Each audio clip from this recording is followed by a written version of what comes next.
Bam! Here it is. It's fight week. Cheers, Fight week. everybody. Fight week. Cheers. We were just fifth monster of the day. Oh my God! Holy Fight week. It's fight week, so got a lot to get through.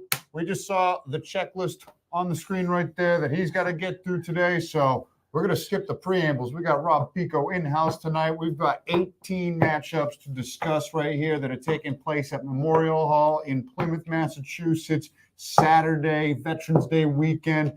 What better way to spend a long weekend than to pregame with this guy, enjoy some fights, and then join us at the after party. For sure.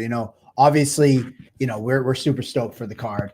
But also let's all remember it is Veterans Day. If you guys want to come out in your red, white, and blue, whatever, but definitely we're going to try to make it special. I've mentioned before, if you know any veterans that will be attending, we would like to do some recognition for the veterans on Saturday. So we plan on doing something like that. So definitely let us know any fighters that will be in attendance and things like that. So, just hit me up, send me a DM. We have a couple groups that we've already reached out to that will be attending, which is exciting. But we are Cage Titans, we are a community. So if anybody within the community, I'd like to extend that invite to those guys. So just have them hit me up. But besides that, fight week, the normal craziness. Rob Picco pre-gaming at Second Wind for the. We'll be there again. Yep. So a couple ticket giveaways this week. So this Thursday is the press conference. I should pull it up. Let me see why I'm talking about it. Maybe I can pull it up. But this week is the press conference and starts on Thursday. Let me see. Let's see if I can get the fight week schedule up. Bang. I'll try to pull it up over my face. And Mike Wazowski. So yeah, let's just go here. Brand. All right. So here we go. I'm going to throw it up on the screen. You can see me a little bit over here. So as you can see up top, there you go. All right, Thursday, press conference at Proof 22. That kicks off the fight week festivities. I will be there. We have Mitch Raposo. We have his opponent, Cleveland McLean, flying in from Florida. He will be there. We have Aaron Hughes and Jerry Muse that will be at the press conference, and Joe Poria and Casey Norton. All those guys will be at the press conference at Proof 22 in Plymouth. It's just a couple blocks up from the hall. And we will be giving away a ticket giveaway. And this is open to the public and any fans that want to attend. So we will be giving away tickets to anybody who attends the press conference live and in person. Then obviously the ceremonial weigh-ins on Friday. We'll be streaming all these things on Facebook Live and YouTube. Ceremonial weigh-ins are open to the public as well. And it'll be live streamed as well. So we're open to the public if you want to attend that. Then Veterans Day, Saturday. We got pregame bash with my man over here, Rob Picco at Second Wind Brewery. Was it 2-3 blocks up? It's a few streets. A few streets over. It's right on it. You go over there, Rob Picco, have a couple beers with you, and we're going to be doing the ticket giveaway there as well. And then obviously that's the pregame for the main course, which is Cage Titans 62 on Saturday, November 11th at 6 o'clock. That will be streaming exclusively on Spectation Sports. And then afterwards, as always, the after party at Tavern on the Wharf. Always a blast. Always a good time. So that's kind of my have to gets out of the way. Those are all the stuff that I have to get out of the way. It's the week. It's a week-long activity now. It's no longer just the fight night. We got so much going on, so much to do, so much to talk about. Actually, just added. I forgot about this. Thank you for reminding me, because it is all week.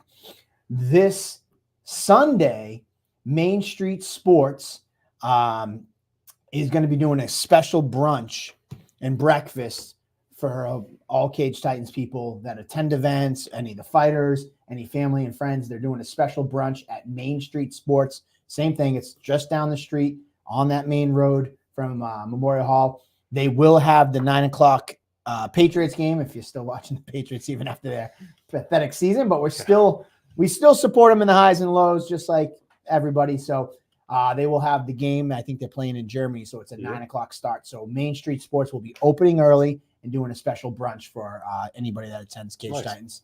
Come absorb the hangover. Yes, exactly. right down the road. It's been the best brunch that we've had. It's been a tradition for a while. Yeah. So You'll see a bunch of, come you'll join see us. some fighters there. You'll see some familiar faces. Unfortunately, you won't see me. Shout out to my son. He made the Super Bowl. So Sunday, Nice. he has Super Bowl in Barnstable. We have to have him there at 8 a.m. So it's going to be a rough morning for me. I will not be at brunch, but you will see me at all the Have other to get stuff. you a designated driver. You'll I'll see be me there. at the. You'll see me at the after party as always. You'll see me back at the hall breaking everything down. But you will not see me at brunch. But He's going to be at the Super Bowl with another monster. yeah, I'll have a couple monsters. But the game starts at 10. So if it gets over at 11, maybe you'll see me at noontime for brunch down at Main Street. But there you go. So there we have it. Shout out to Arslan, who's in the comments watching right now. Arslan just jumped in and took the fight this past week against Sean Schubert, which if you hadn't seen, is one of my circle picks of the week for this fight card. One that you might not know about, but I think you should definitely be interested in. And we're going to talk about them all today. So without further ado, we got an hour. We got 53 minutes to go. What do you got? Anything for us, Rob, Mr. Rob Picco? Before I'm we just jump into the really fights? excited as always for fight week. I can't wait. I love going down with the group I go down with, and we have a good time, and we're rolling them deep this time. It's a record for you. What, Record. 34 front row people that are part of your group this time? And 5 mezzanine. Those people count too, though. They count. So 39 people this man is bringing. And real quick, because I really think it's amazing because you used to come, you came as a fan. Yeah. Your son-in-law fought, back in 2015, 14, 16. 16, and you just kind of came as a fan of him just to Yep. see him. And you really evolved into you fell in love. Now you're at every event. Then you do cool things where you're doing ticket giveaways. Then, you've told me that every event you try to make it a point to bring 6 to 8 friends that have never been. Yeah, I try and grow that group every time to get new fans in this building, grow this brand. I love it. They like it. One of the guys I brought last time, he's bringing an extra 5 people with him this time. So it's it's fun for me to bring as many people as I do and just show up to fight day. I love making a day of it. Yeah. We go have lunch. We usually pick a different venue every time. Where'd you go to lunch the last time? Chinese food. Nice. Where are you going cheap, this time? Have you quick. decided yet? The guys want Chinese food again. Again? But, I mean, hey, Where do you go to? The Ming right out back? Yeah. There you go. The guy loves us. He takes care of us. A couple of the cage Yeah. setup guys come in. I buy him a beer. Shh, don't tell me. Yep, I'm supposed to be working. Yep, they're working. I can't say no, though. It's just one of them things. And then we head over to the brewery, and people meet us there. And, we got the podcast guys sometimes show up, Chris from Caged In. We got Ashley, Matt showing up. Yeah. I got people like the good Evan from New York. Oh, who Evan Williams. I met him Yeah. down there, bought him a couple beers, and now he comes all the time too. One thing you don't want to see is Rob Picco's beer bill at the end of the night. Yeah, last time was $275 plus tip, but I mean, hey, it is what it is. We're there to enjoy ourselves, and if I see a guy with a fighter's shirt on, I'll probably buy you a beer. Yeah. Rob and Mikey are our season tick holder booster clubs. You're our Yeah, there booster you go. club Yeah, president. yeah. So somebody dared me to sell out the whole front row. And you So got I'm to thinking, 34 out of so 58. There's I might 58 go for it in seats. January. If you guys want to join the Rob Picco party train, There you more go. than welcome. 34 out of 58. So those fighters that have been hitting me up asking for tickets, the reason I don't have any more front row, 34 this man sold to his group. Just to catch up on some comments, Travis Lazat said Rob Picco is a legend. Evan Williams, who you just mentioned, he said you're the man. John Valdina, Andrew Valdina's dad. I'm comes there, to- here, and there. I'm there, here, and there. And a couple people said it's got to be the best place to watch fights, I would say. I love going, Dylan Amaral. So yeah, overall, it's a good time. And I think what the point that I was hoping with you explaining is that, when people hear me say we are Cage Ties, I think sometimes people are like, oh, that's just a company tagline. It's like, no, we live this. Another cool thing, how your evolution of becoming part of the Cage Titans family, Mikey DeSilva, very similar. It even happens in this, we're going to talk about it later, but like Ryan Torrance, who's fighting on this card, he is a Plymouth resident who was he is a Plymouth police officer.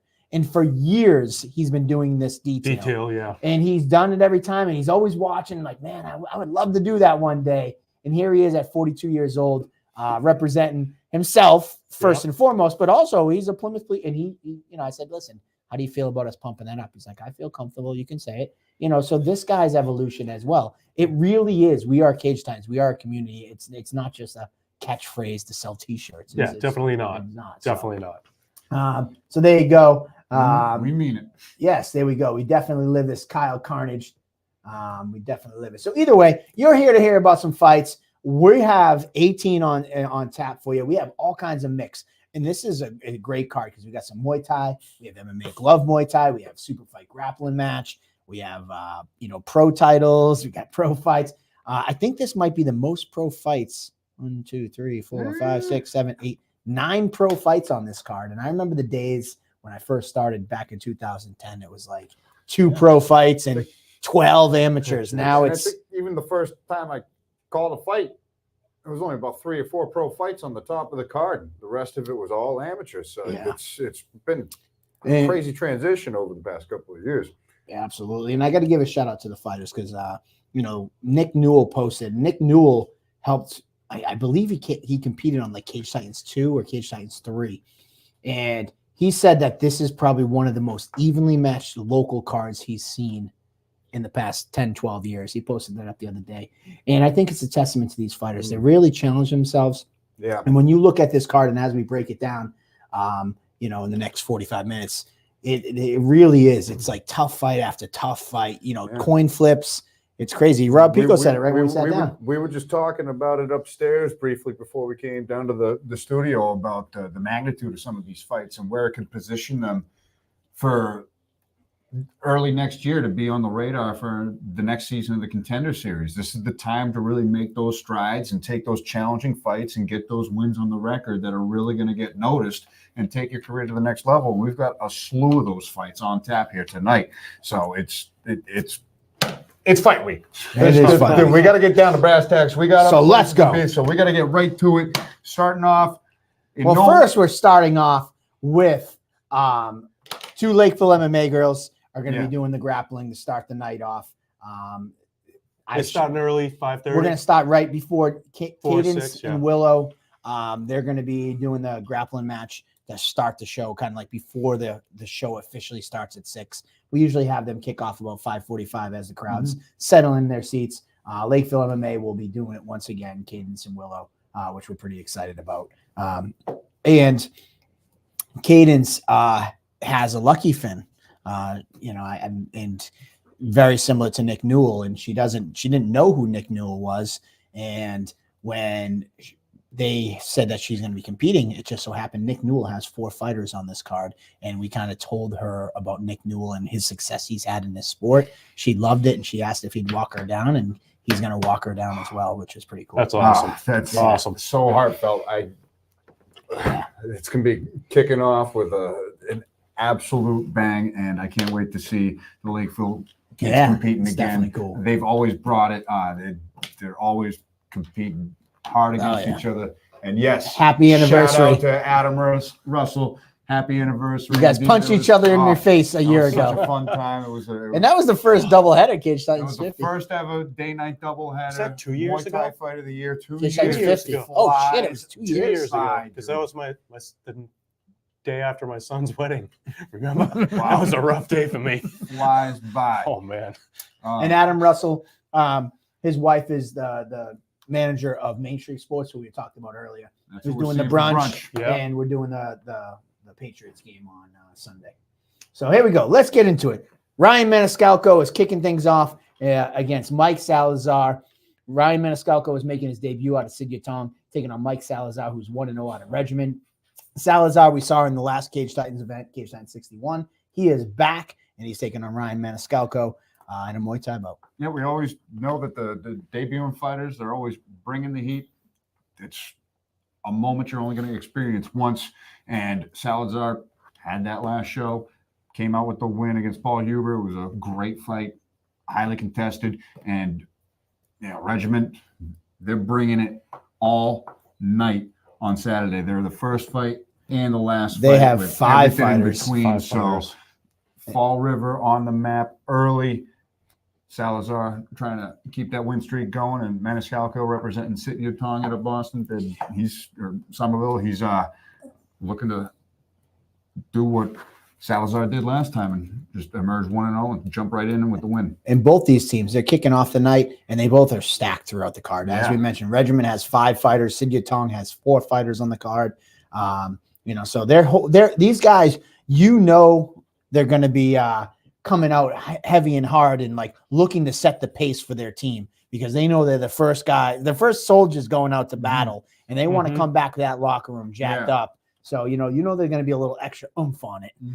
So this fight definitely should excite you. And it's crazy because it's funny how it flows over the years, how different gyms from different parts of New England will have strong representation on a Cage Titans card, where it would either be Lozons for a number of years, South Shore for a number of years, and Regiment, I think, is taking the cake this time with 5 fights from Fall River, 5 fighters from Fall River showcase tonight. So definitely want to get the momentum going for both teams. So early out, Muay Thai fights started really heavy out the gate, so can't wait to see them striking and throwing down. Sorry, I'm just getting caught up on a couple fights. Their medicals are sending me their medicals. We're good because we're keeping it going with keep going. Muay Thai fights, and finally have another women's fight. Speaking of her, Danielle is actually the one that I'm talking to right now. Well, she just sent me.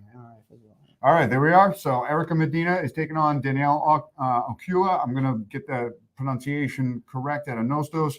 Medina representing Team Burgess. Medina making her debut. Ocula 1-0 representing Nostos. Already has that experience. So the ladies always throw down, keeping it going in the Muay Thai realm. And it's been a couple of fight cards since we've had female fight take place. Yeah. So it's the moment to shine right here. Can't wait to see these ladies throw down. For sure. I mean, Erica Medina, Romano Medina, the fighter from New Hampshire, that's her husband. And, to the moms out there that might be watching, we probably don't have a huge mom contingency that watches Table Tides, but Erica had a baby and, not too long ago. And this is part of her, getting back into shape and things, because she was trained before, but she had to take time off to have the baby. And now she's trying to get her way back into fight shape. And this is an opportunity for her, which is pretty cool for those moms out there. And obviously Danielle's been there before and she's competed. And I'm excited because, Nostos also has Kyle Pafal. Erica Medina is the lone representation of Team Burgess, but Team Burgess came down for the first time in 10 years from New Hampshire. They competed on our last card with Connor Luby, and he really brought it, and it brought back memories. I was like, oh, yeah, this is what Team Burgess is all about. They're killers, and they had a great fight. So Erica Medina and Danielle Ocula, I think this is going to be a fun fight in the Muay Thai world. So they've been pumping out Muay Thai scraps for the past couple cards and looking to get the momentum. And, it doesn't matter if you got 5 fighters on the card or one fight representing the gym. Cage Titans is your night to perform, so we can't wait for the ladies to throw down. There you go. You want to put any predictions in? What do you want to do? In the vein of Mikey De Silva, you want to put any predictions in, or you want to just keep it even today? I don't want to pick yet. You don't want to pick yet. You're going to pick what?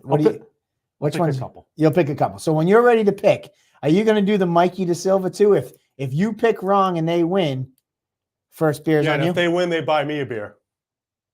Okay. That's not a bad, not bad. Oh, I don't know. You got to get them all to agree. I'm getting thirsty. Yeah. So there we go. So here you have it. So we have some fun with Mikey De Silva. Mikey De Silva is a CO now, so he works nights, so he can't come by. He'll probably tune in. He probably sneaks into the back corner of the slot hall and he'll check in. But when he does, Mikey De Silva always picks. And if he's wrong, he promises the first beer on him. And it's always kind of fun because some people get mad. And then I've had people message me like, pick against me, Mikey, because I want my beer for free. I want my free beer. So there you got. Anyways, so there you have Erica Medina and Danielle Ocula. There's our second Muay Thai fight. And those are our first 2 fights of the night. And we're going to jump right into no particular order.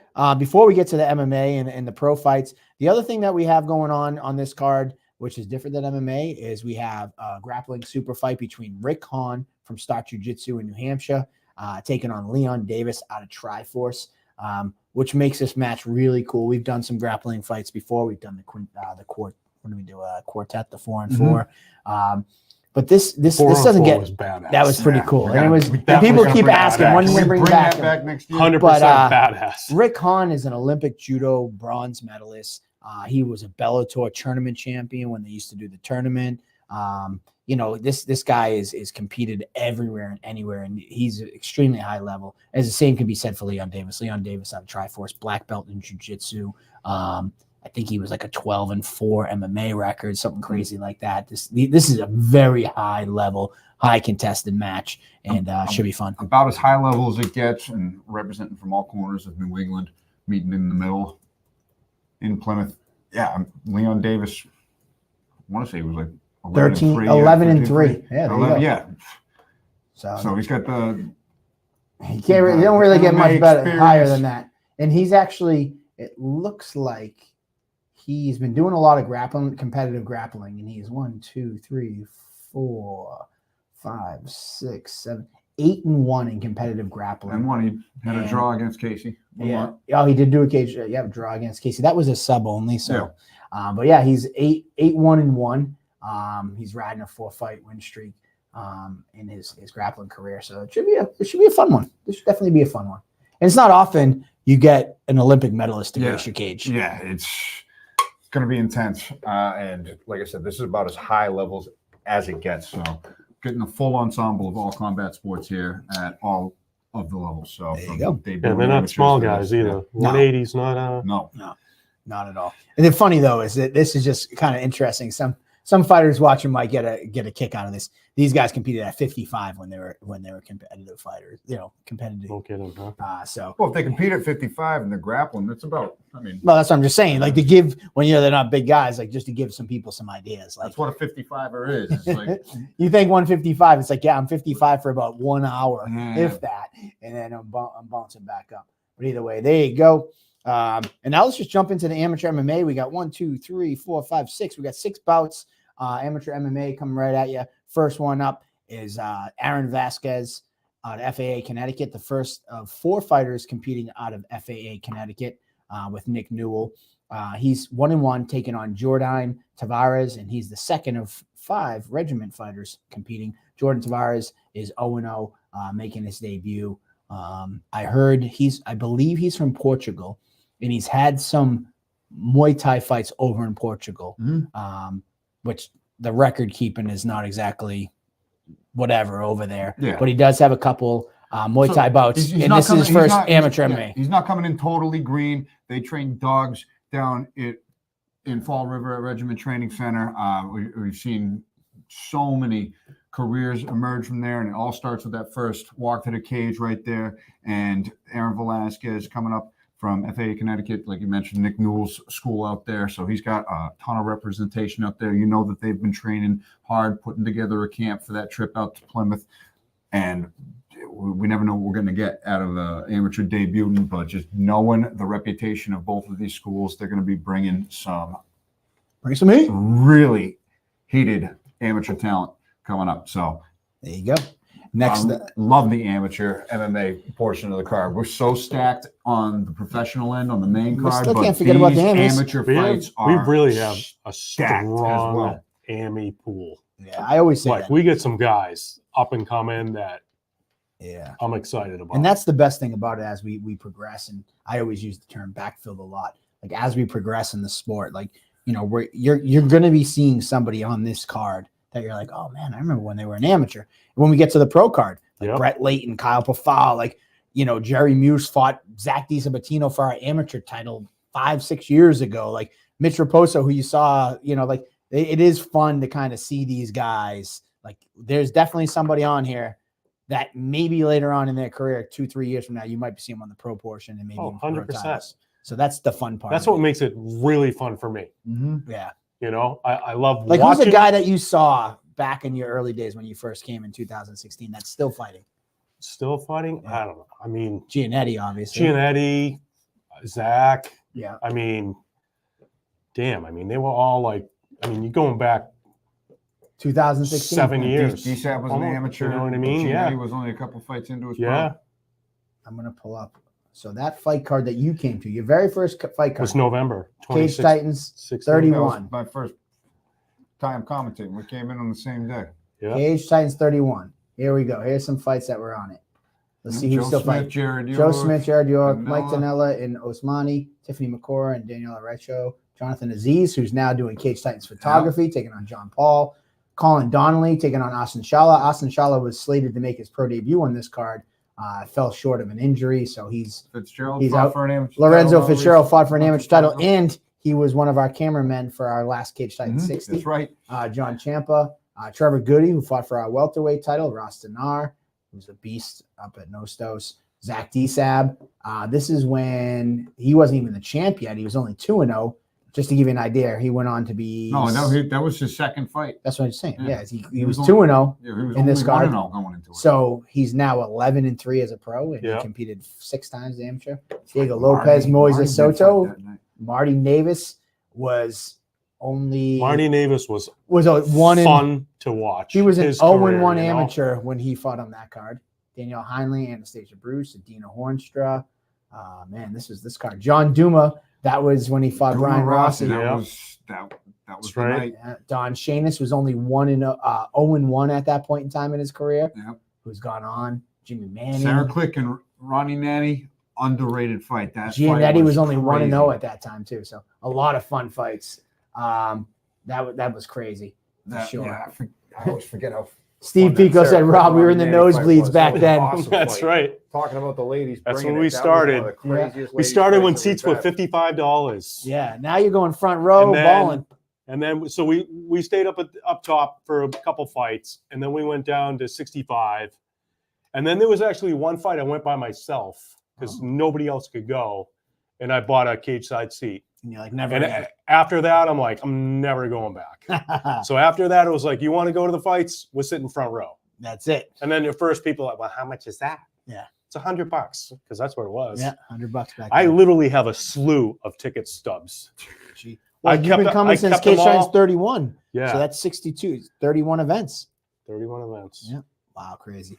So there you go. It's the best night out you could have. There It you really go. is. It really is. All right, getting back to the fights. The next fight, our 4th fight of the night, or 5th, if you include the grappling match. Saul Beccaril Vivas out of Diamond Dogs taking on Matt Martinez out of Sid Yatong. Would I butcher the name? Yeah. Well, we're gonna shout out Aaron Velasquez and Jordan Tavares, not Aaron Vasquez. Velasquez. You said Vasquez. Yeah, whatever. You know what I I mean. just wanted to do that before we moved on. So But Saul, then we went through all of Cage Titans 31 for a There we quick go. little detour. hey, we're kind of keeping on track. You're like, yeah, exactly.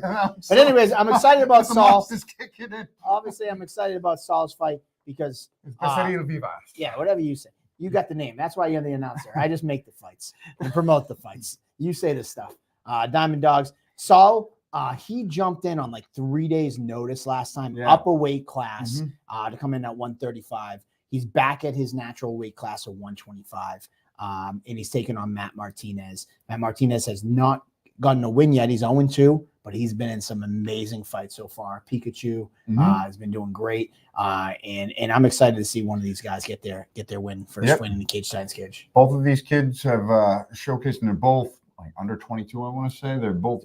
I don't Saul, even think. I think Saul's 18, only 19 yeah. years old, and I think Martinez might be 21 at this point. But Yeah. he made his debut at 18, 19 years old.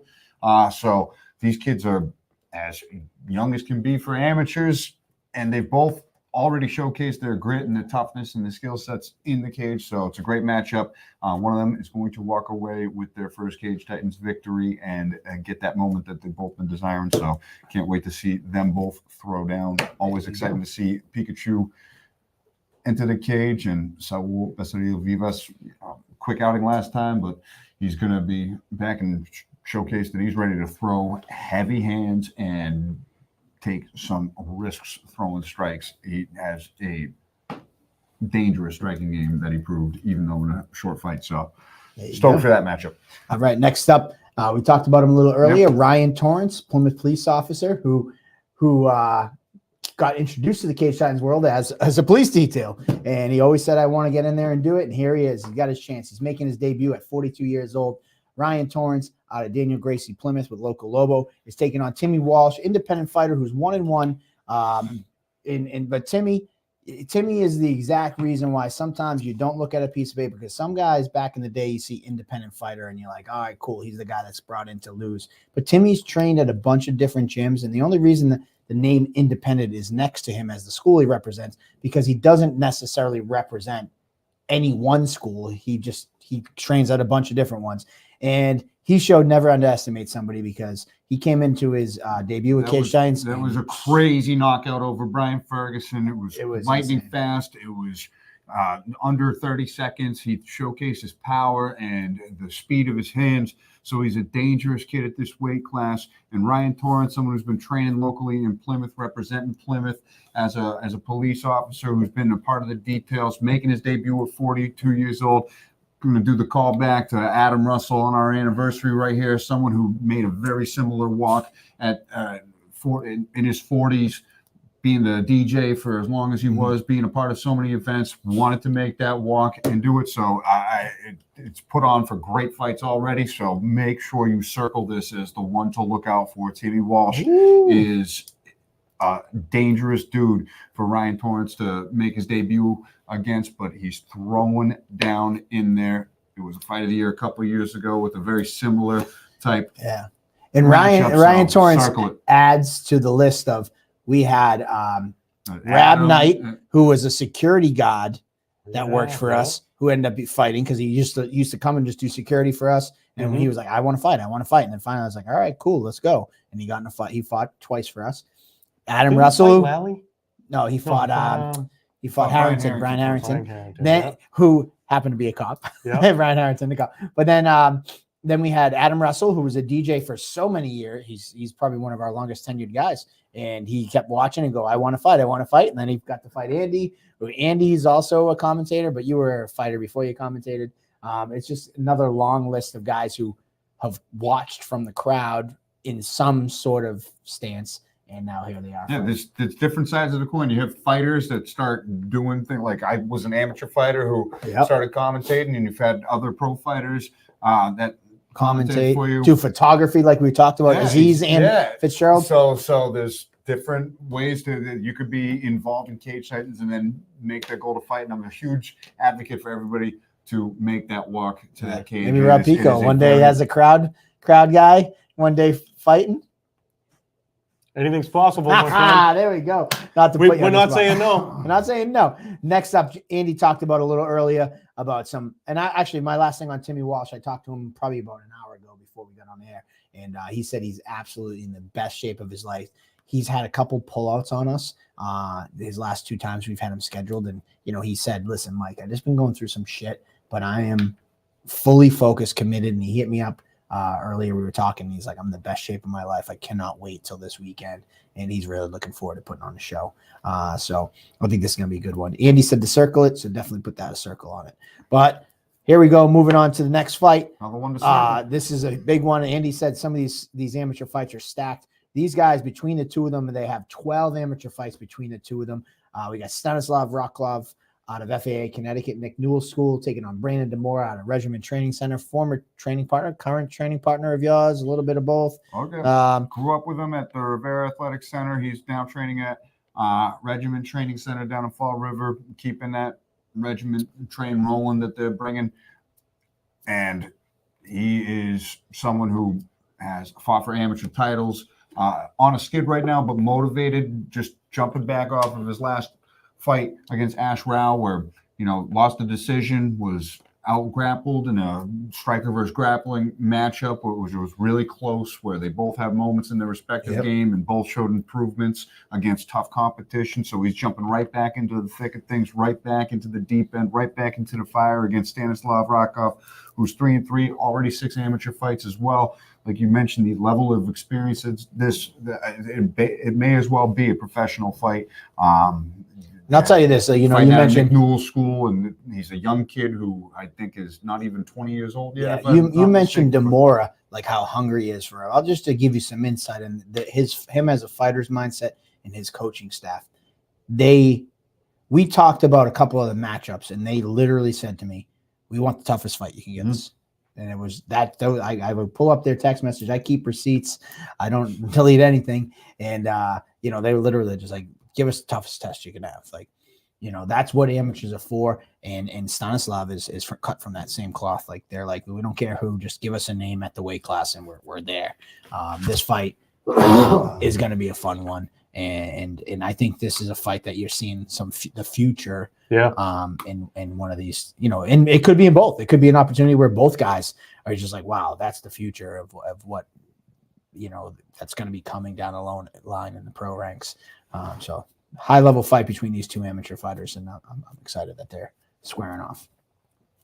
Yep. I got to catch up with Nick. Nick said Raf, our behind the scenes videographer. Raf is also a guy who fought for Cage Titans and then became a part of the team.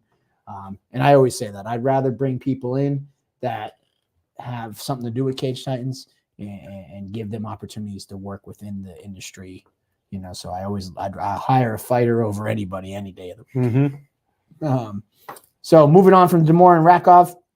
Next up, this fight came together probably at, I want to say, Jack Noon's still watching, about 11 o'clock this morning. Jack Noon was slated to fight Naquan Calderon, and Naquan unfortunately had to pull out with an injury. It looked like Jack was off the card. We couldn't get a replacement for him for the last week. It just we're going to chalk it up. He's going to wait for the next one.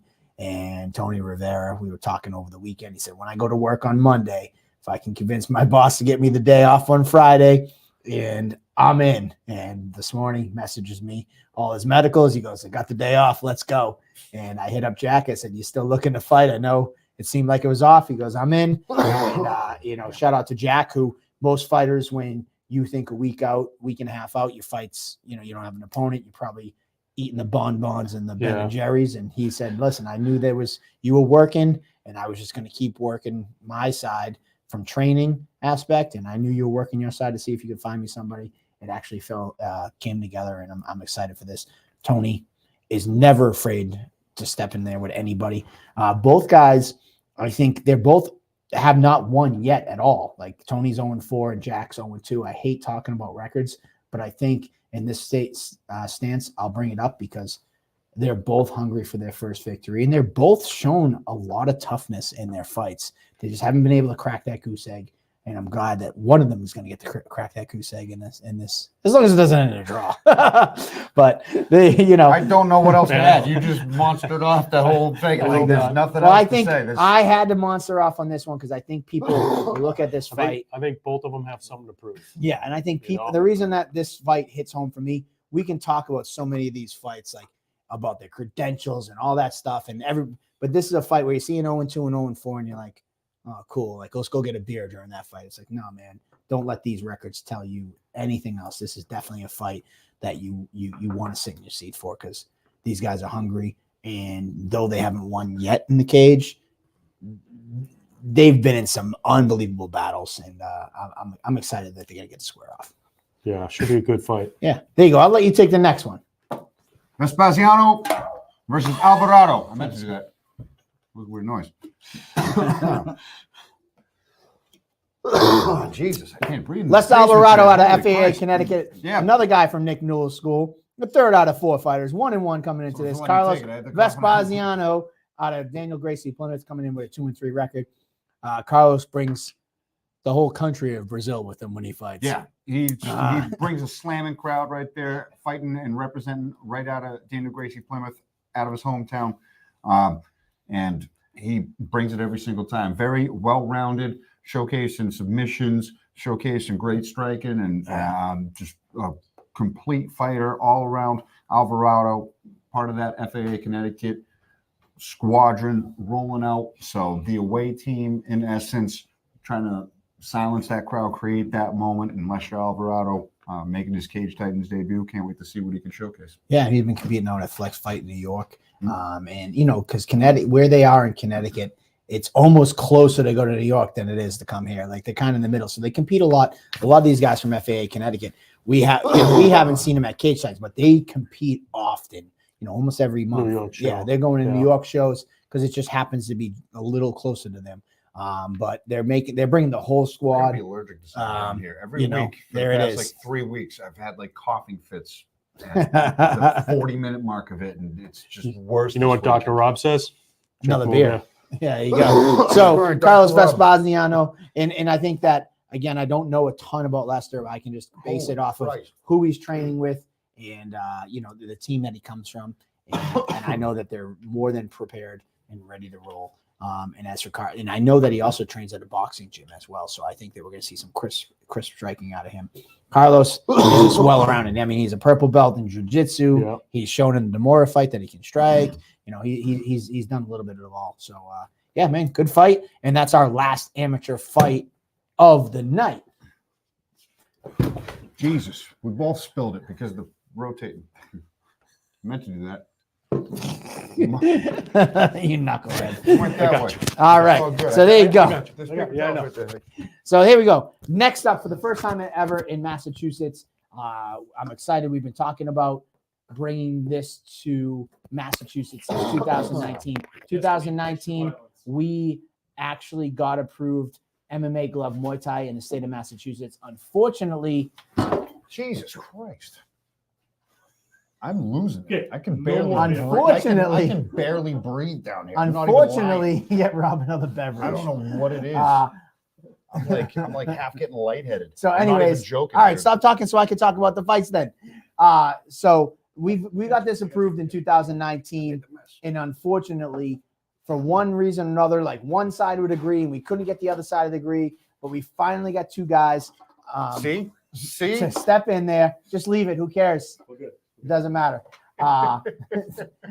We have two guys willing and able to step in there and do MMA, Muay Thai, and maybe you should go get some water. I'm gonna go do that in a second. I got to water in my car. I got to get some air. This intermission. And disconnect your microphone. I'm You're gonna sorry, pull it. I'm dying. But anyway, But yeah, no, I'm excited for this fight too. all right, let me talk about it and you go. No, I want to talk about this. Then fight. talk I'm about the stoked damn about fight. it. I'm trying to. I'm cleaning. I'm talking. I'm spilling. But either shit. way, I'm trying to breathe. I will tell you this. I was super bummed because, like I said, we got this approved in 2019. And we have yet to get a match to come off. Last week, unfortunately, Schubert's opponent fell out.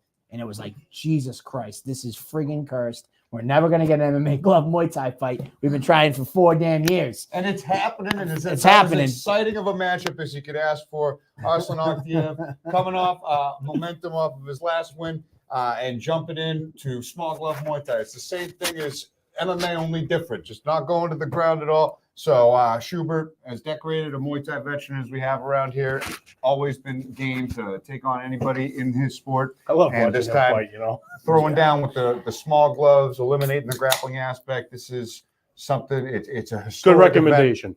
event, and it's maiden voyage at Plymouth Memorial Hall. Can't wait. And this is one of those fights that I think like we might have actually fell forward. I was excited about Mike Taylor and Sean Schubert, but this is like a matchup where you're like, oh, wait a minute, you replace them with who? And you're like, oh, you might be even more excited because Arslan, is a stud. I believe he's 3-1 as a 4-1, 4-2 as a MMA fighter. He's fought for amateur championships. And like you said, and I mentioned in my circle this fight, he won his last fight by leg kicks and he broke his opponent's leg. Like it's insane. This kid can strike. And I think that's a great because Schubert, though he's known for the Muay Thai, he's not a traditional Muay Thai. He's like a brawler type Muay Thai. He's got a very unique and style to him. And this fight is going to be bananas. I'm telling you right now. I said it in my circle this fight thing that we posted yesterday. Like somebody's going down in this fight, but I promise you guys are going to be on your feet the entire time because this fight is going to be crazy. For the people who are like, oh man, I hate the hugging shit in MMA and the takedowns in the ground game. The people that are booing, saying, stand them up, twist your dick. I'm talking to you guys. This fight is MMA without takedowns and the hugging and this twist his dick boring shit on the ground that you're probably thinking about. This is toe-to-toe, throwing fist, legs, knees, elbows, trying to take your head off. This fight is crazy. That's it. And don't forget my brother yells, chick fight. It's not a chick fight. Well, it is professional. We do have a chick fight, so We do you're going have to hear a him chick screaming. It is professional. They were wearing 4-ounce MMA gloves. That should be fun. And this is going to be amazing. And it's going to be a really exciting matchup. And I think that we actually fell forward, slotting Arslan Ochiev into this, especially after his last performance in his last MMA fight. So great fight. And fun fact, Sean Schubert competed on Cage Titans 2, I want to say. So he's been with Cage Titans for a long time. Rabbit hole? And he's been competing for a while. So this is gonna be fun. I hear rumors that it could be his last one, and if it is, he's had a great career. And what a way to end it with this type of fight and ushering in. Cage Titans 3 was his first fight with Cage Titans. So he's been around for a long I time. remember watching him before I started working for Cage Titans and being a fan. I think I saw him fight Doherty as an amateur MMA fighter. So it was Shane Doherty. Yep. I remember that fight with Shane Doherty. Shane Doherty threw him in. Headline the first combat night. He threw him. Shane Doherty threw him in an arm bar, and Schubert just picked him up. And there's a picture of Doherty like just hanging off his arm, and he's just picking him up, slamming him like. And that's just like that is basically Schubert. He is there. I don't want to say this rudely, but there's nothing pretty about him. It's just pure violence pain. and just like throw shit in a bag and shake it up. It's That's his almost fight style. It's almost like watching him when he hits his opponent. If it doesn't look like it inflicts enough pain at that moment, Yeah. he like gets pissed. And he's not afraid to And take he just pain. throws more and more and more. And it's like, holy. Yeah. I think Nick posted in the video a picture of him. He did a cartwheel kick in one of his in the Yeah. combat night fight. He's a guy. He'll take a punch to give a punch or take a kick to get a kick. He's not afraid to mix it up. This fight should be. I mean, I can't say it enough. It should be bananas. It's going to be insane. And it's going to be our headliner of the undercard. And it's a great way to That's a great kind of one. put a stamp on that undercard before we get to the pro fights, the pro MMA fights, I should say. And which is stacked in and of itself. It's yes. a crazy card if you just look at it as the pro fights, the pro MMA fights alone. We've got all that action we just discussed in the preliminary action. That's the preamble to the Cage Titans 62 grand finale of 2023. And this all pro card from here on out. Andy, go get some water and some air. You're Dude, going to cough it's through the whole pro allergies. fights. It's whatever the hell is in this basement is causing my skull to erupt right now. So you said you feel want to go it's get some air. bugging out of my eyes. I will in a minute. But We have the intermission right now. we've got the intermission right now. You probably have to be halfway through introducing the first fight with the monster roll There's you're on Mikey. right now. But Look at all those studs. Wish I was there eating wings and talking fights. See you soon. no, I'm gonna tough it out. Friggin' get out of the basement and be breathing fresh air. Breaking drive home news. afterwards. But Cody Murray is out of his fight with There Jacobo we go. Opito. Seth Basler is in. Seth Basler just competed at 125 this past weekend. And he came out pretty clean and he said, listen, man, I'm ready to save the day and come back out here to Cage Titans. Jacobo Opito is now training with Jeff Perez, who coincidentally had already fought Seth Basler. And they had a little fun exchange through me as the middleman messenger. Jeff was like, oh, he's rude. He pushed me at weigh-ins. And Seth's like, well, tell him I'm sorry. Hopefully we're past that. But, Jacobo Opito hasn't fought in 3-4 years. Yeah. And, it's just like he's finally get back in the swing of things and he was ready to make his comeback and to have it like crumble in the last day or two. I'm excited that we're able to save this. And Seth Basler's coming on in and he's going to be flying out here this weekend and coming to do it. can't wait for it. Stephen Picco It's been said a while since it's the change in weather in the mold. changing. It's probably Fucking both. We're in a basement. But yeah, Basler, it's been a while since he has entered the Cage Titans cage, but he has fought a who's who, like you mentioned, Perez. He fought Manny Bermudez back in the day. Johnny Cupcakes. He's fought the toughest of tough competition.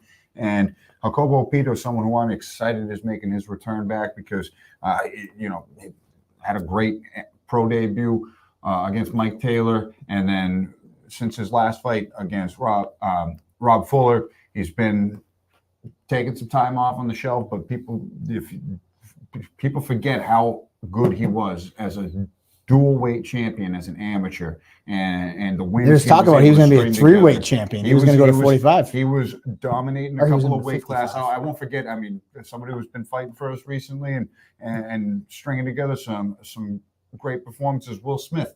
He went 5 rounds with Will Smith, and to this day, one of the best amateur title fights that I've had the pleasure to call. So look back at his other performances and how creative he is as a striker and well-rounded he is. This is a return that we're excited to see. And Basler is someone who is looking for his first win in the Cage Titans cage and continuing his reign of fighting top prospects. And Basler's thing is this, like, and there's no mistaking. If you go back and watch Basler's fight, this kid throws power in his shots, and the MO is immediately once he hits you, you go to take him down.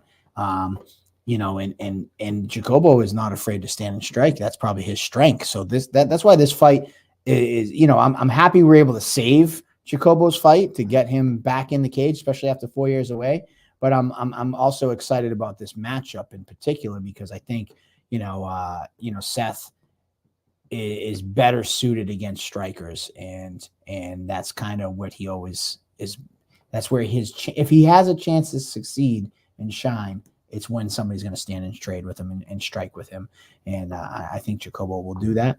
And I think Seth's going to have a little bit of fun in this matchup. And he's in Jacobo. I mean, this is going to be a good one. And I like to see Jacobo, what he brings to the table now that he's been training under Jeff Perez. Jeff Perez had a great career with Cage Titans. And, so let's see what he's done under his tutelage and see what kind of Jacobo comes out after 4 years. So fun fight to kick off the main card. Next up, I did a circle now because you probably are wondering why. And if you didn't see it, go back and watch the Instagram video that we posted up yesterday. But this is a fight that you might be saying, why are you so excited? It's a 1-0 versus a 1-0. But I'll just tell you this, Everett DeSieltz and Kyle Pafal, this is the type of fight you don't see early in people's careers anymore.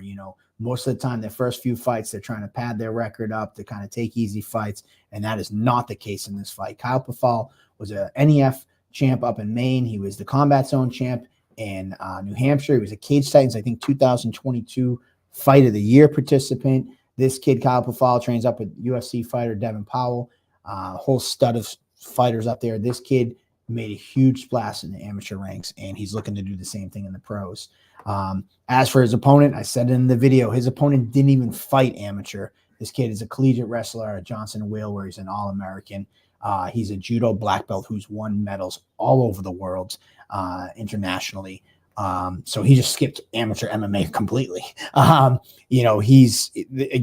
This is a guy that is like looking to make a splash quick. When they asked me to get him a fight, they were like, we don't care the name. Just send us a name and we're in.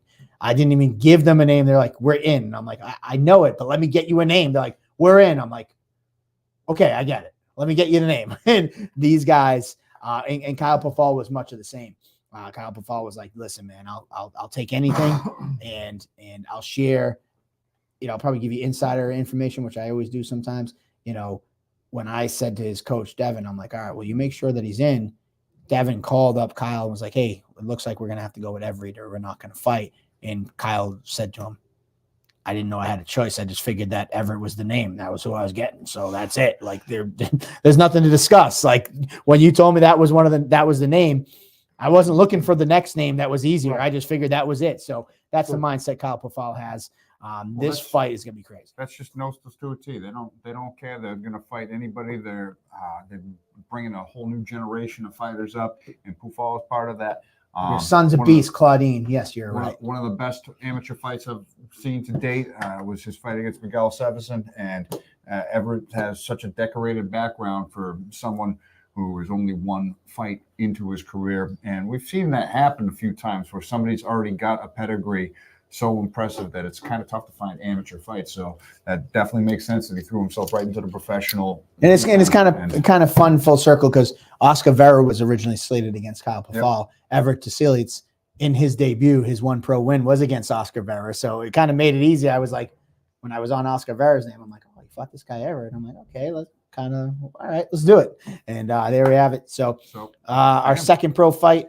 Are we making predictions? Are you doing? No, I got a better plan when we're done. All right, man. All right. I think Mike DeSilva will agree with me on this decision I have made that is going to include him. All right, perfect. All right. There you go. All right. So next up, this is actually a rematch, but it's both these guys' pro debuts. They fought as amateurs down in Connecticut at Reality Fighting. It's the same thing, only different. Randy Francis out of Dex MMA making his professional debut against Brett Layton out of the garage. These guys fought as amateurs. Not all promotions put out videos of their fights. Not all promotions put out pictures of their fights, which is insane to me, but that's a different story for a different day. Whatever the case may be, there is no video to be found on this Randy Francis versus Brett Layton fight. All we can go off is what we were told. We were told that Brett Layton was winning the fight up until the second round where he got caught in an arm bar and Randy Francis got the tap out. When I pitched this fight, Brett Layton was like, yeah, I was kicking his ass. I'm in. And when I pitched the fight to Randy Francis' team, they're like, yeah, we're in. So I don't know where the truth lies and how their first fight was going. But they're both excited about the opportunity to fight the other again. So either Randy thought the fight was easy or Brett thought the fight was easy and it was just a mistake. I don't know what it was. We'll find out this Saturday. Yeah, it's a rematch a few years in the making, and they both had impressive amateur careers where they fought a who's who. So to see them making the stride simultaneously, and when the names hit each other, when they got thrown into the hat for Cage Titan 62, neither one is of the mentality to say no against a willing foe. So this is a fight that was already an exciting one that took place and delivered some memorable moments, and now we're gonna see what the rematch has in store. Only this time they get a little bit more time and a little bit more weapons to work with. There you go. Add some elbows to the Some face. elbows. There you go. Next up, you want to take this one, Andy? No coffin fits. No coffin fits. I think I'm adapting. My skull still is bulging, but we're okay. I like Nick's comment. Andy's almost dying. Mike, can we talk about the fights? Well, I'm in agreement. I don't care. If I'm I like, drop. go The outside. show must Dump go stuff. on. We gotta get through this stuff. Like, you can die, but just not in the building. Yeah, Just push them up. exactly. It's kind I'll of be like all right. Disneyland. We'll drag them out. Yeah, the I'll top. drag 'em out. I'll sign it. I don't know. We'll Pronounce make it him work. dead outside. That's fine. I'll be okay. But yes, this next fight is one that I'm as stoked for, and to Nick Newell's comments about how evenly matched of a fight card this is. All of these fights really are. What are we gonna see right here? Like, anything can happen. It's gonna be a gambler's delight to throw on some bets on BetMGM and try to see what they can do with it. And I can't wait for the odds to come out on it. I'm looking forward to it as well, because these are some really close matchups, and this one's no On good different. authority, BetMGM. Aaron Wink, wink. Trussell and Sam Watford. That's a matchup that when I saw that come to fruition, I'm immediately Definitely just a good scrap. my ears and eyes perked Good up. scrap. I'm so excited for it. Two very different yet equally dynamic and explosive and accurate striking styles that are going to be meeting in the middle. Trussell is a huge welterweight, and Watford, someone who walks around at the weight class. So it's going to be a David and Goliath matchup at a welterweight kind of deal, where both are willing participants to go in there and step in and scrap against each other. And we've seen both guys have success at the weight class with Watford, who has a win over somebody who's fighting for a title in the co-main event tonight or this Saturday. So Watford showcased his traditional fighting style, where Aaron Trussell has more like a bulldog type approach, where he is just stocky, moving forward, heavy punches, heavy kicks, and if he gets you to the ground, he's got a swarm of ground and pound right there. And Sam Watford, if he does get taken down, he's got an arsenal of strikes that he throws as effective as I've ever seen anybody throw off of his back when he's in someone's guard. So Usually that's MMA no. This is one where it could go a million different ways, and I also think that only this one is way to tell. They got to get locked in the cage. This is also a fight where it's like they're kind of contrasting in styles. Like you talked about, they're both explosive and they're both, this, that, and the other thing. Very, but like, very different. They're different.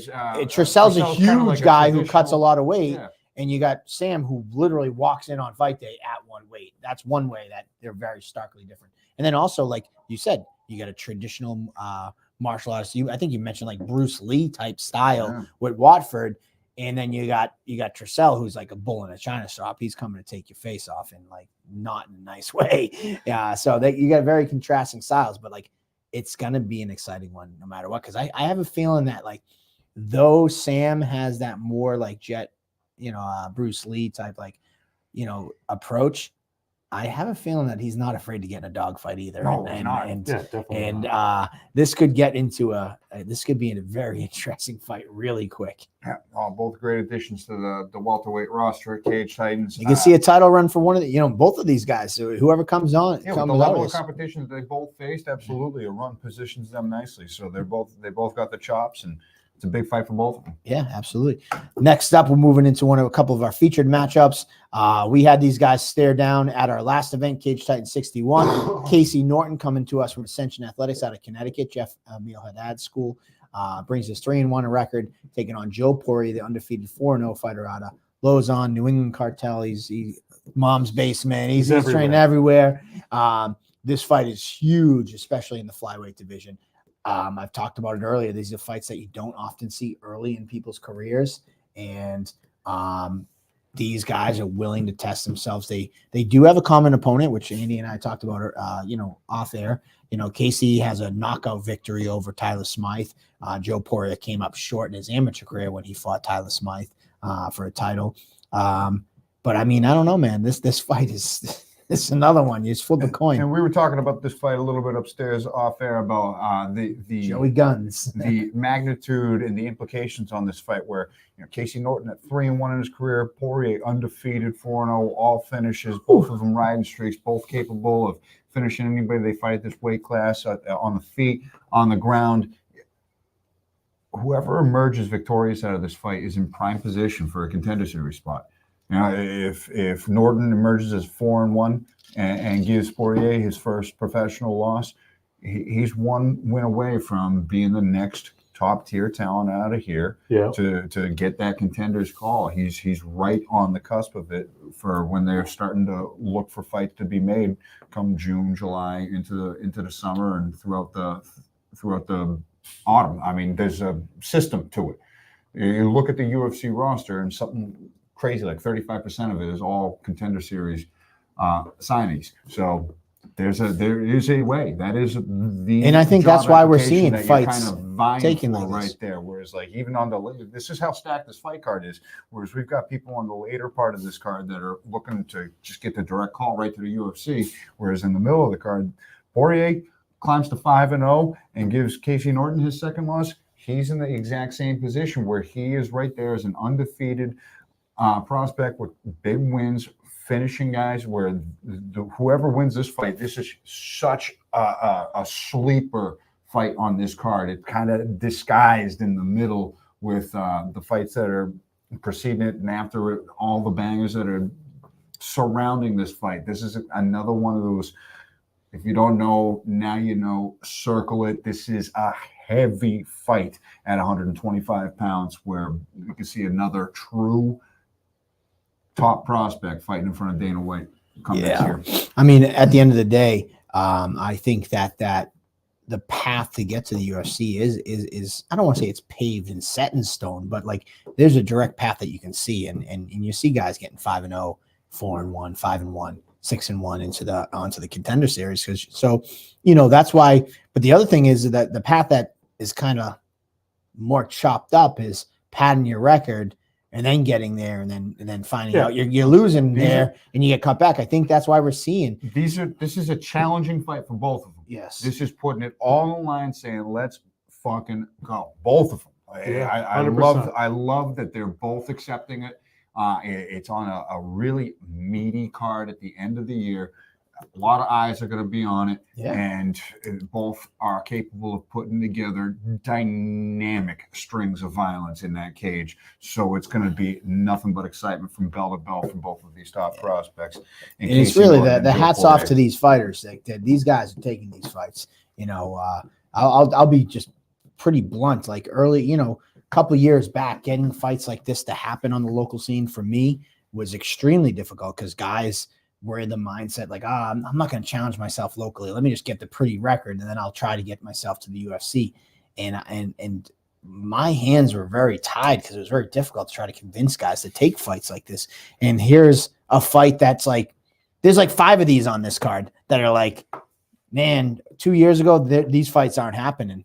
And now they're happening. And it's amazing. And it's a testament to these fighters. Tides are changing. It really is. And I think that it's also the the path that the UFC is kind of outlining. You know, before it was you could be 10-0 and you might not get a call. You might be 12-0, you might not get a call. You don't even know why you're not getting a More call. often than Now not, it's like compete. More often than not, that's a talking point when they're doing their own odds makings and their own odds talks with Yanni the Greek and whatnot, a strength of schedule. Yeah. So that is something that is, it's not really overlooked at all. They're looking at who you're fighting. And I think we're much different than like the boxing realm where like you don't have to have that pretty zero on your record. Like you're seeing guys who've lost, like, and they've even lost, like, and you know, even the high level UFC guys. It's like you see guys that I'd be lose. curious to do a poll of what's the percentage of undefeated signees to the UFC, and it's probably not that high. There's always a good chunk of them, but they sign a lot of people with a lot of losses. It's all the quality and what you're bringing and how you show up under the lights. Exactly. Are you bringing an exciting energy? Are you finishing people? Are you fighting for the finish? Dana White will sit there cage side and determine if he's going to sign you or not sign you based on the fire that you bring to the cage. So it doesn't matter if you get the finish or not. Are you trying to? Are you going to bring that dog?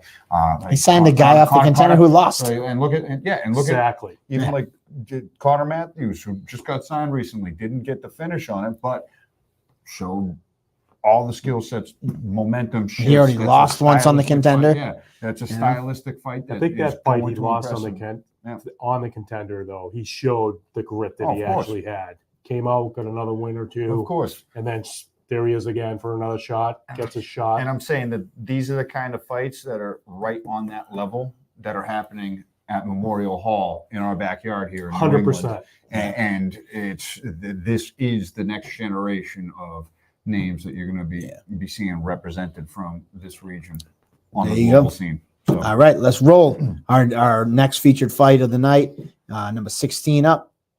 Aaron Short Fuse Hughes out of Regiment taking on the undefeated Jerry Muse out of Sidyatong. You know, I don't think I can say much about this fight. These guys have been social media darlings, promoting the hell out of this fight since we stared them down in the cage at Cage Night in 61. You got Dancing Jerry taking on the Short Fuse Hughes.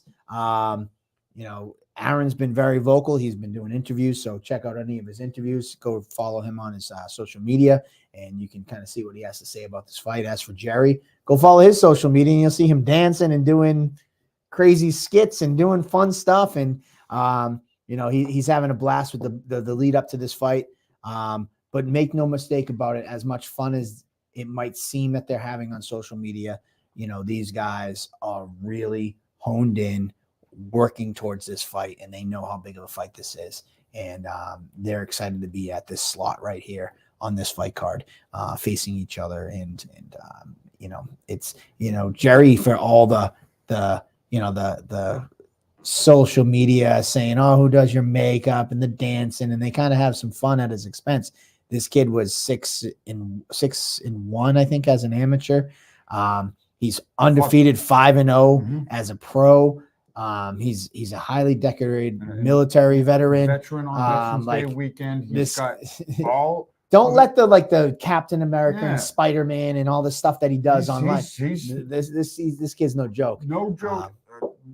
Representing the veterans on Veterans Day, and the thing about it is there's 100% finish rate between these two fighters. Don't blink is what I'm saying.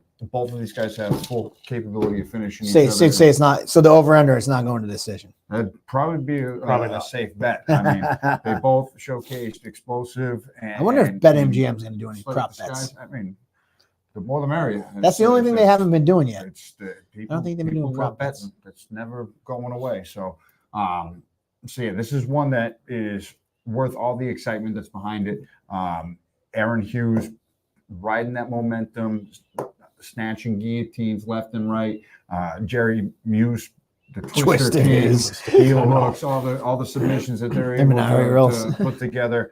When Hughes is, like you mentioned, is improving fight after fight after fight. You've commended. He didn't have a great amateur record, did he? Yeah, but you're commending the progress that you've seen. 100%. Make fight over fight throughout the steps that he's had in his career, and here he is taking on an undefeated, devastating submission artist. Yeah, it's a great fight. Great fight for both of them, actually. Yeah, so Jerry Muse gets the finish over Aaron Hughes, climbing to 6-0. You know, his name is getting Get a him lot of noticed. momentum to get. Fun thrown in fact: that hat. Aaron Hughes is tied for the fastest knockout in Yeah, Cage Titans that's right, history. yep. Yeah. So another fact about Aaron, though we talk about his guillotine, he's got some hands and he's got some power. Yep. Man, this fight is going to be a great. I think it's going to be one. loud. Going to be loud I for think it's that. going to be loud. All right, Yeah, let's see. 100%. And we talked about it earlier with Aslan Ochiev stepping in to take on Sean Schubert, kind of a fall forward. I'm not going to say necessarily it's a fall forward, but I think in the Pat Casey will now be taking on Joe Giannetti for the welterweight title. I think that this is one of those ones where it's like, oh man, Jack Congdon's out, and you expect and disappoint him in that either the fight's off or whoever saves the day to save the fight is not going to be as high profile name. Yep. But we were proved wrong. Joe Giannetti, Joe Giannetti gave up the title when he lost the lightweight title last event. He kind of said, you know what, I'm going to focus on lightweight.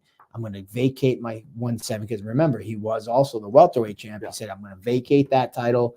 Let my teammate Jack Congdon fight for the title against somebody else. I'm going to focus on 55. Last Wednesday night, Jack Congdon, I'm not mentioning his injury. He didn't mention it, so I'm not going to mention it. But he got injured, and probably about a half an hour later, Joe Giannetti's like, "Give me 5 minutes and let me think about it." And boom, here we are. Joe Giannetti's got that belt right back on the shoulder. It's however you want to look at it. He didn't. When you vacate the title, it's really not someone else's until somebody fights for it and wins it. So he did vacate it, but no one really captured it. So I guess the way I'm phrasing it is you throw the title back on his shoulder, pretend he didn't vacate it. He's still the champ. Pat Casey's still in this title fight. Balls to both guys. Pat Casey didn't hesitate at either. He was like, I don't care who I'm facing. As long as I'm still fighting for the title, I'm happy. And Joe Giannetti stepped in. Pat Casey versus Joe Giannetti. This is a fight that was talked about before when JoJo won the welterweight title. And Pat Casey took out Marty Navis when he made his Cage Titans debut. I think, man, this is a fight that we all wish Jack a speedy recovery, 100%. and we know he's young in the game and he has a huge future. So with that being said, though, I think this is just as high a profile, if maybe not a little bit more high profile. Certainly. And it was Joe Volkanovski. when JoJo vacated the title, it was based off the last performance that he had against Michael DeFore, losing his lightweight title. We wanted to put the sole focus on regaining that back and conquering that weight class and focusing on being able to handle business down there. So to see him kind of have that mind frame out the gate from that last fight and that last performance and give way to his undefeated prospect of a teammate and Jack Congdon to fight for that title shows he cares about the next generation of fighters that are coming behind and Congdon was right there coming off that big finish over Trevor Goody and unfortunately had to pull out due to the injury, and he's probably not going to another return testament to just how spring. much of a gangster Joe Giannetti is right here to say, fuck all that. I'm coming off a quick loss. Let me go defend that belt instead. I wanted my boy Jack to go fight for it, but he's unfortunately on the sidelines. Need to save the fight, and may as well go in and look to give Pat Casey a loss and jump back into the win column in his own right and get some momentum back in his favor. He even snapped a 6-fight losing streak, but winning streak with the last performance. But he's just stringing one more good streak together. He's 10-1 in his last 11. That's a decent looking way about things. And Pat Casey with the opportunity to bounce back off of his last fight against Sam Watford, still keeping that title fight opportunity, even with the change up of opponents. He's a dangerous dude who has all the capabilities of taking you down and smashing, getting positional advantage. So it's a risky fight for both guys where Giannetti has all the tools off of his back to give Casey problems, much like we saw in both of their last performances. So it's rare that you see in a title fight getting vied for by two guys coming off of a loss, but here it is. It makes sense, and it's an intriguing, interesting matchup between two extremely dangerous welterweights. It's a great co-main event. Yeah, hands down, great fight.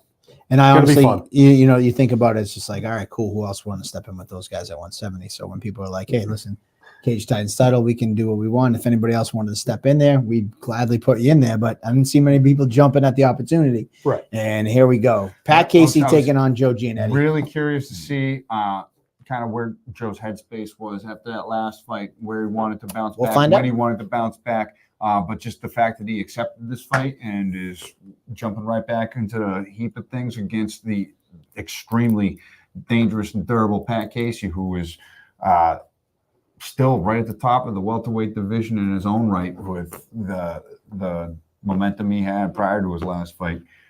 Yeah, man, and it's just I've said it before when Pat Casey came to Cage Titans. I've been a huge fan. He's been competing for a long time in New England. He's always been towards the top of the heap in New England. And yeah, man, like this kid's also like we can heap praise on Joe Giannetti, you know, how much he saved the day and he saved the fight. But also it took somebody like Pat's caliber to be like, yeah, listen, man, like he could have easily been, you know what, my opponent's out. You know, that's kind of a little bit more of a step that I wasn't really expecting because it is a big difference in style than Jack Conner. He could have been like, you know what, I'll just wait till the next time. Or he could have said that, but he was like, nah, I don't care. Like, let's go. So both guys, shout out to both. Great co-main event, welterweight fight. And then our last fight of the night, the main event for all the marbles. The flyweight title is on the line. Cleveland McLean out of Fusion XL down in Florida making their trip up here, taking on Mitch Raposo. 8-1 out of Regiment Training Center. I mean, there's plenty to say about Mitch, but you probably already heard it because this kid's been fighting in New England since he's made his amateur debut. The talk of the town was Mitch Raposo is the type of guy that has all the tools to make it to the UFC. And, you know, he made it all the way to the Ultimate Fighter. He's been on the Contender Series. He's done it all. He's looking to string back these next few wins to get him back to the UFC. Mitch Raposo has done it all locally. He's got one more title to capture, and that's Cage Titans title. And he's hoping to do that this Saturday. As for Cleveland trains with the party down at Fusion XL. Fusion XL has had huge success up here. Adriano Capitolino, you know, Mario Vasquez, the party himself is 5-0 here. They got some killers down at Fusion XL. Leota Machida, Hector Lombard that's training out of there. Like they got a beast of a school down there in Florida. Cleveland's just another beast that's down there. And listen, he's got one thing that I don't think Mitch has. You know, he's got a Sports Center top 10 finish on his resume. He was featured on Sports Center in the top 10, which is a cool accomplishment for somebody who's our age that's grown up watching. I don't even know. Do they do top 10 anymore? I don't even have cable. I don't have cable because I don't have cable. So either way, Cleveland McLean, we had the party on last week. He called in and told us how much of a beast that Cleveland is and the problems that he could present to Mitch. Man, the flyweight title's up for grabs. And I think that we're either going to see the last piece of the puzzle for Mitch that he captures to send him on to the UFC, or we could see the crowning of Cleveland McLean as another guy that has come up from Fusion XL and squashed the hopes of New England hopefuls. And so that's why this fight main event, and I think it's going to be a good one. It's as exciting of a main event as we've had. Great way to close out the year. Couldn't be better. Regiment Training Center ending a long night with Mitch Raposo, who is definitely in the top spot of the next New England prospect that deserves to be on the big show. And with the win over Cleveland McLean, that definitely solidifies him in that top spot. I think this is a fight where they're going to both bring the best out of each other because Cleveland McLean is someone who's going to bring it from bell to bell. A lot of big finishes, super aggressive. You've seen Mitch making improvements throughout his career, as dominant as he was in his amateur career, really showcasing his wrestling prowess. He's on a streak of finishes that he has put together with his hands that have always gotten faster and faster over time. Talking about improvements, fighters that have improved. This kid has only tasted defeat once, and you're seeing improvements fight after fight. He's fast. Like you said, put his whole life into this, and this is without a doubt the toughest test that he's had on the regional circuit since being on the Ultimate Fighter House and on the Contender Series. One of his toughest tests in general. He's kissed the edge of getting in represented by Tyson Chartier. He's doing all the right things, training out of the New England cartel as well, putting all the right steps together to get him to that point, and it's all showcasing at culminating Saturday night, Memorial Hall. Cleveland McLean, dangerous, riding the momentum that Fusion Excel has at Memorial Hall, even though he's coming off of 2 losses in 2023. The streak that he had before and the finishes he was able to put together, the level of competition he has faced in 30 fights as a professional, and the team that he's bringing behind him, it's just dynamic and explosive of a matchup with serious implications for whoever wins this to be fighting on a primetime spot in the next fight out. There you have it, guys. Cage Side 62. We were a little over an hour, said an hour and 20 minutes. Before Rob Picco, he has something that he wants to say. I'm just going to throw up the schedule for the fight week this week. We have the press conference this upcoming Thursday where we're giving away a few tickets to anybody who likes to attend. It is open to the public. The more the merrier, so come on down to Proof 22 in downtown Plymouth for the press conference. Then we have the ceremonial weigh-in at Plymouth Memorial Hall on Friday. Both events will be streaming on Facebook and on YouTube. Then we go to Veterans Day, Saturday, November 11th. The pregame bash with the man himself over there, Rob Picco. We'll be doing a ticket giveaway down at Second Wind Brewing. Then the fights start at 6 o'clock. Cage Side 62. We'll be streaming live and exclusively on Spectation Sports. Don't fall for any of those stupid. And you don't have to message me. I know there's a million fake profiles out there. Thank you for messaging I got another me. one today. I'm very aware of it. Just don't fall for the stupidity, like at this point in time. Don't be that dumb. The internet has been around a long time. Know how to spot a scam. Spectation Sports, it will have it if you cannot make it down in person, but I do suggest get down in person, as always. And then the official after party, as always. Tavern on the Wharf, immediately following the fights. And it's not on our fight week schedule. It was just added Sunday, November 12th. We'll be having brunch in Patriots. They're over in Germany, so they'll be on at 9 a.m. So Main Street Sports will be opening early for us and doing a special brunch menu in the morning for everybody coming from Cage Titans. So there you go. What do you got, Mr. Picco? What's your idea? All right, my idea is this. I'm a fan. Big Mike's a fan. We both have our favorite fighters. I just want to say this. I appreciate every fighter, where they come from, doesn't matter. I appreciate the show that they put on for us fans. So I don't care if you win or lose your fight. If you want to lose, if you lose and you want a beer, you come see me. If you win and you want a beer, you come see me. And if I'm not there, you see Big Mike. And if I'm not there, ask one of my buddies. And if they don't buy you a beer, they're out. That's just the way it is. So And I really mean it. Like anybody that fights on any fighter card who really, like I have guys that will come down and introduce themselves. Hi, I'm so-and-so. I'm in the front row. They see me all the time. And that's how I get to know them. Yeah. And I get to know them. And then you buy their T-shirts. And then I buy your T-shirts. And you do a post and I'll share your post. And that's what it's all about for me. It's like, you take 30 seconds out of your life to come down and say, hey, I'm so-and-so. Hey, how you doing?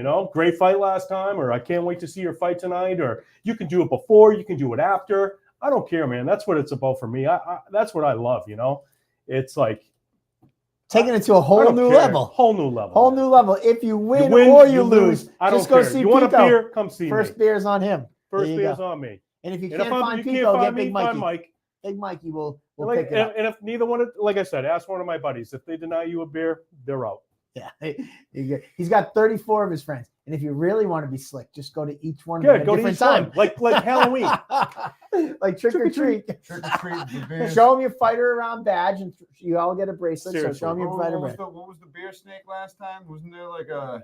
Oh, Danny Jefferson's fight crew had a bear snake. Do you think you can top that? Did you see Danny that? Jefferson's one of my favorite up and comers.